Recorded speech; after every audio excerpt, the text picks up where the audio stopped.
ትሬደር ከሆናችሁ ይህ ቪዲዮ ለእናንተ ነው። የገዛነው ፔር ሁልጊዜ ውድ የሚመስለን ለምንድን ነው? አእምሯችንን የሚያሳውረው የኢንዶመንት ኢፌክት የጨለማ ሳይንስ።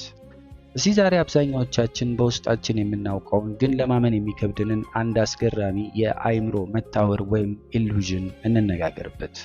ቻርት ላይ ተቀምጣችሁ ትንታኔ ሰርታችሁ አንድ ክሪፕቶ ኮይን ወይም የፎሬክስ ፔር አያችሁና ይሄማ ወደ ላይ መብረሩ አይቀርም ብላችሁ ባይ አላችሁ። ነገር ግን ልክ እናንተ ባይ ብላችሁ ትሬድ ውስጥ እንደገባችሁ ማርኬቱ አቅጣጫውን ቀይሮ ወደ ታች መውረድ ጀመረ። የሰፖርት መስመሩን ሰብሮ አለፈ። ሁሉም ነገር ሴል ወይም ሽጥና ውጣ እያለ ይመስላል። ግን እናንተ አትሸጡ። አይ ይሄማ ወሳኝ ፕሮጀክት ነው፣ ፈንዳመንታሉም አሪፍ ነው፣ ወይም ደግሞ ይሄ አሪፍ የከረንሲ ፔር ነው፣ ስለዚህ ይመለሳል ብላችሁ ታስባላችሁ። ከሳምንት በፊት ይህንኑ ቻርት ብታዩት ኖሮ ሴል ብላችሁ ትገቡ ነበር። ዛሬ ግን ባይ ብላችሁ በእጃችሁ ስለያዛችሁት ብቻ ቻርቱ ላይ ያሉትን የሴል ምልክቶች በሙሉ ማየት አቆማችሁ። ለምንድን ነው አንድን ነገር ከገዛነው በኋላ ወይም ኦን ካደረግነው በኋላ አእምሯችን የዚያን ነገር ችግር ወይም ድክመት ማየት የሚያቆመው?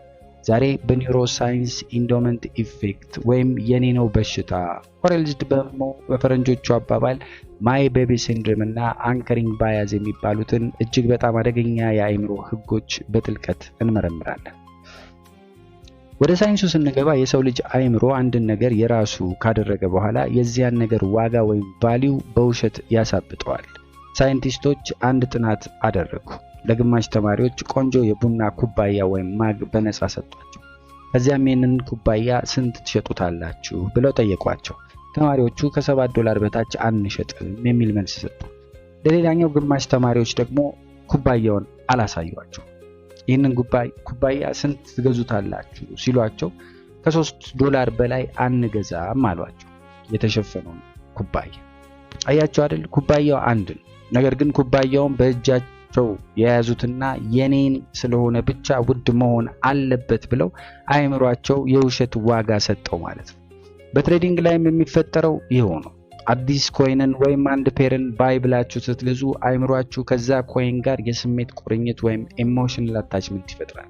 ማርኬቱ ኮይኑን $3 አውጥቶለት እየወረደ ቢሆንም የእናንተ አእምሮ ግን አይ የኔ ኮይን $7 ነው የሚያወጣው ብሎ ራሱን ያታልላል። ለዚህ ነው ኪሳራችሁን ቆርጣችሁ መውጣት ወይም ሴል ማድረግ የሚያቅታችሁ። ከዚህም የባሰው ደግሞ አንከሪንግ ባያዝ ወይም የመጀመሪያው ቁጥር ማሰሪያ የተባለው የአእምሮ በሽታችን ነው። ለምሳሌ ቢትኮይንን እናስብ። ቢትኮይን $70,000-80,000 ደርሶ ነበር። ማርኬቱ ወደ $50,000 ወረደ እንበል። በዚህ ሰዓት ጀማሪ ትሬደሮች ምን ይላሉ?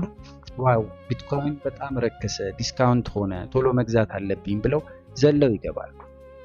አእምሯቸው ለምን ረከሰ አለ ካልን፣ ምክንያቱም አእምሯቸው የነበረውን $70,000 ቁጥር እንደ ትክክለኛ አንከር ወይም ማሰሪያ ዋጋ አድርጎ ወስዶታል። ስለዚህ ከ70,000 በታች ያለው ነገር ሁሉ ለነሱ ርካሽ ሆኖ ይታያቸዋል ማለት ነው።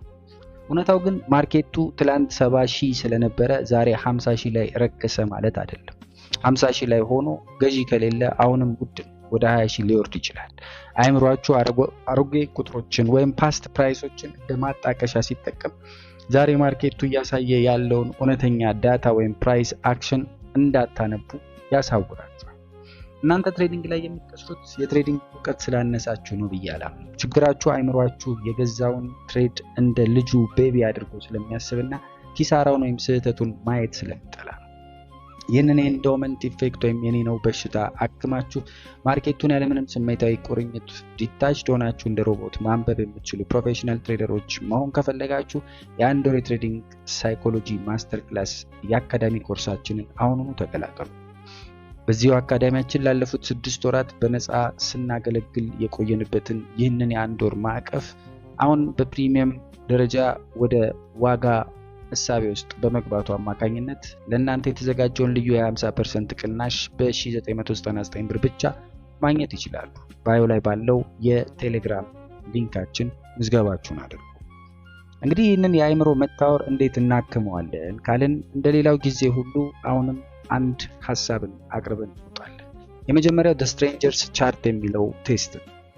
ትሬድ ውስጥ ሆናችሁ ማርኬት ወደ ኪሳራ ሲሄድባችሁ ቻርቱን ተመልከቱና ራሳችሁን ይህንን አንድ ጥያቄ ጠይቁ።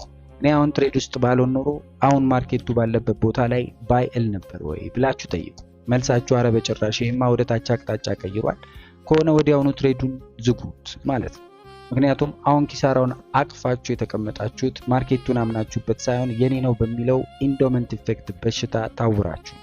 ሁለተኛው ኪል ዩር ዳርሊንግስ የሚለው ጀማሪ ትሬደር አንድ ስትራቴጂ ወይም አይን ሲመርጥ ከሱ ጋር ጋብቻ ወይም ሜሬጅ ይፈጽማል። ማርኬቱ ቢወርድም አብሮት ይሞታል። ፕሮፌሽናል ትሬደር ግን ትሬዱን የሚያየው እንደ 10 ደቂቃ እንግዳ ወይም ቴምፖራሪ ቪዚተር ነው። ማርኬቱ ስህተት መሆኑን ወይም ኢንቫሊዴሽን ሌቭል ሲያሳየው ያለምንም ጸጸት በዜሮ ኢሞሽን ጉድባይ ብሎ ትሬዱን ይቆርጠዋል።